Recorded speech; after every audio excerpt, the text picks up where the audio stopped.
Welcome to the channel. I'm the Swedish dividend investor. I hope you guys had a Merry Christmas.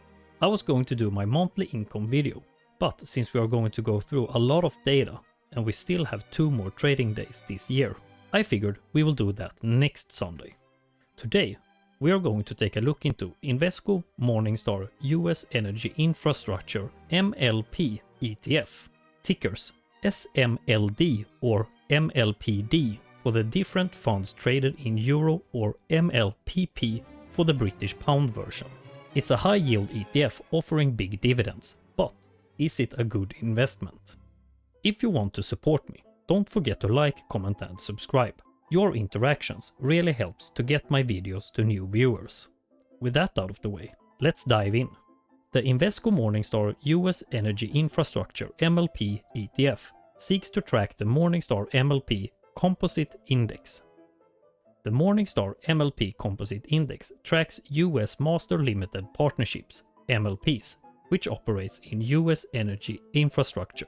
MLPs are publicly traded partnerships, mainly in the energy sector, that combine a partnership's tax benefits, like pass-through income, avoiding corporate tax, with stock-like liquidity, allowing investors or limited partners to buy units and receive steady cash distributions, while general partners manage operations often involved in oil, gas or natural resource transport or storage. Looking at just ETF.com for some basic info, we can see the total expense ratio is 0.5%. The fund size is 218 million euros and the fund is domiciled in Ireland. It pays dividends quarterly in March, June, September and December.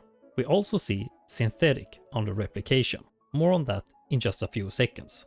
Scrolling down, we can't see the usual information about holdings, sectors and country allocation. The reason for this is the synthetic replication. If we read further in the description, we see the ETF replicates the performance of the underlying index synthetically with a swap. So, let's talk about swaps. I'm no expert on the matter, but I will give you a breakdown.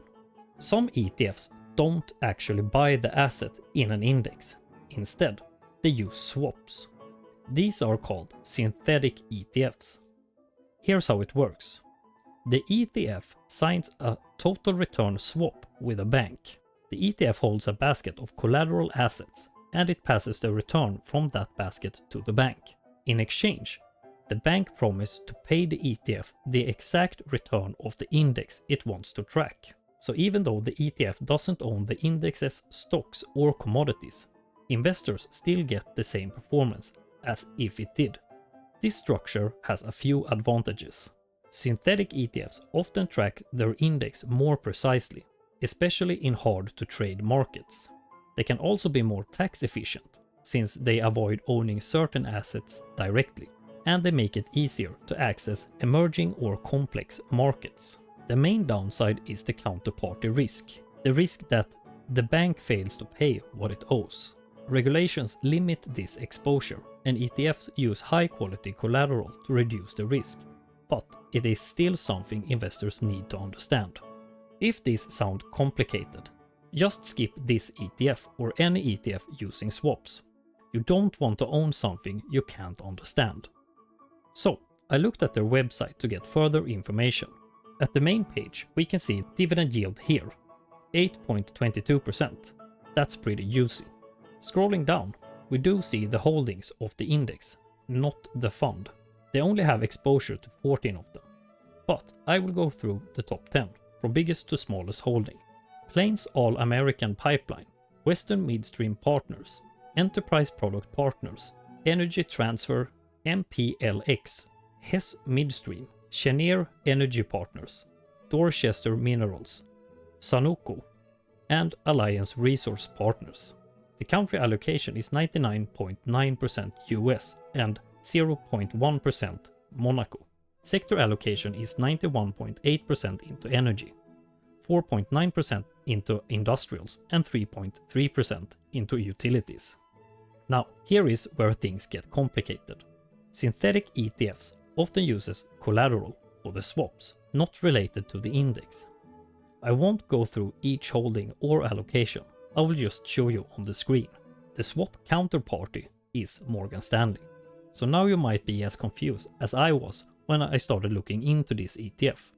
Let's go back to just ETF.com and compare some of the other ETFs we have looked at during this year. I've gone with S&P 500, FEUI, SPYW and VDIV, some of my favorite European ETFs. Starting off with the max time frame, we can actually see MLPD doing pretty good up until the tariff debacle, even outperforming VDIV.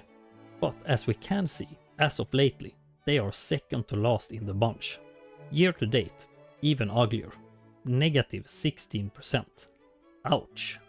Changing it to the latest big downturn, we can see MLPD absolutely crushing it. But we do need to keep in mind that the oil price was going ballistic during 2022 due to the invasion of Ukraine. So, I just want to give my 5 cents on this. Oil is very cyclical and pretty volatile. I do think the best time to buy oil stocks or ETFs is when the oil price is very suppressed. Sure, you would need balls of steel, but looking at the max time frame, in March of 2020, MLPD was down a lot due to oil prices reaching negative price. But in hindsight, it was one of the best time to buy oil stocks. Buying low and selling high is the way to go with cyclical stocks or assets.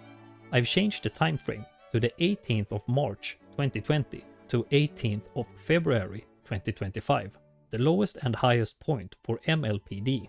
Just look at that performance. That is bonkers. We are looking at gains exceeding 500%. The only hard part to know is where the bottom is, and do you have the stomach to keep underperforming now to reap rewards in the future. Let's have a look at their dividend history. I took the liberty to convert the dividend to euro since it's paid out in dollars. I also euro adjusted the share price since the only ticker working on Google Finance was the London dollar traded version. So yeah, let's be honest, nothing exciting regarding the growth of the dividend. We saw a low point at 2021 and a small growth from there. But that cut of 32.56% in one move has got to hurt a bit. Like I said before, you would need balls of steels for this one. Let's do a valuation, but I don't think it will be easy.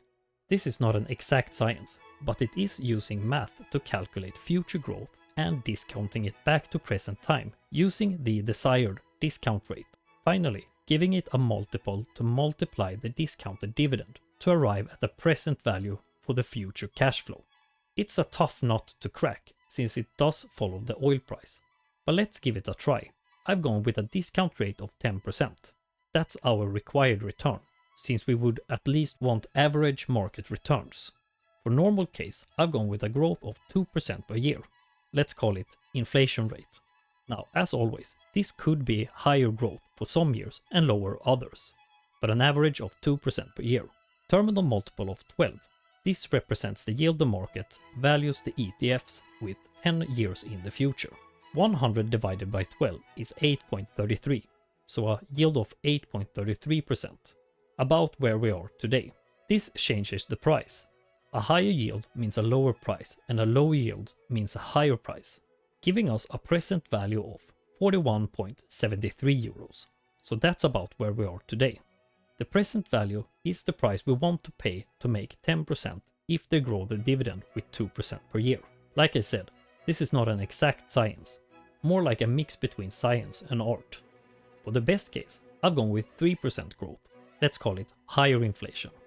A terminal multiple of 14, so a yield of 7.14% 10 years in the future, giving us a present value of 48 euros.